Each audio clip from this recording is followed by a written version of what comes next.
Cette situation couvre depuis un moment en Allemagne, comme le savent les spectateurs de ma chaîne. Ce que vous voyez maintenant en Allemagne, c'est que le troisième parti le plus populaire du pays demande officiellement que le deuxième parti le plus populaire soit complètement interdit.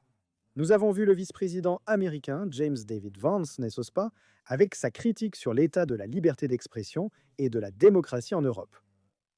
Bien sûr, de nombreuses personnes dans l'Union européenne et même au Royaume-Uni se sont indignées à ce sujet, alors qu'en réalité, nous avons récemment assisté à l'interruption d'une élection présidentielle roumaine en cours. Nous avons vu des candidats présidentiels de premier plan, effectivement interdits de se présenter, et maintenant, il est possible qu'un parti politique soit également interdit. Maintenant, les sociodémocrates, le Parti social-démocrate d'Allemagne, viennent de subir une défaite monumentale lors des élections générales en Allemagne. Ils ont obtenu environ 16,5% des voix. C'est leur pire niveau de soutien depuis les années 1940.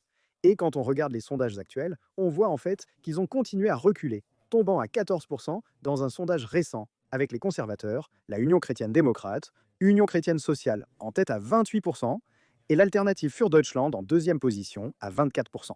10 points de soutien en plus là, pour l'alternative für Deutschland que pour le Parti social-démocrate d'Allemagne. Mais vous venez de voir maintenant, après cette défaite électorale.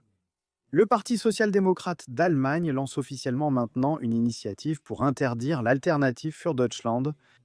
Bien sûr, l'Alternative für Deutschland est désormais le principal parti d'opposition en Allemagne. Une résolution clé a été adoptée lors du congrès du Parti social-démocrate d'Allemagne à Berlin ce week-end, mettant en place un groupe de travail juridique pour cette interdiction.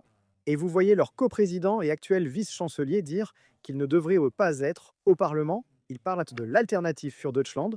Quant à la probabilité que cela se produise réellement en ce moment, eh bien, l'actuel chancelier allemand dit qu'il est sceptique quant aux procédures visant à interdire des partis politiques, qu'il s'est toujours abstenu de mener de telles procédures depuis le centre du Parlement, que cela ressemble trop, selon moi, à se débarrasser d'opposants politiques.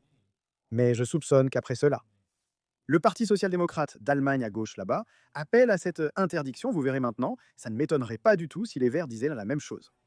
Et si vous voyez d'autres partis de gauche en Allemagne lors de la prochaine élection, qui pourraient former une coalition ensemble, se présenter avec un programme visant à interdire purement et simplement l'alternative für Deutschland, alors s'il vous plaît, faites-moi part de vos réflexions à ce sujet. Dans les commentaires ci-dessous, je continuerai à vous apporter les dernières informations à ce sujet, et plus encore. N'hésitez pas à liker cette vidéo et comme toujours, merci de regarder.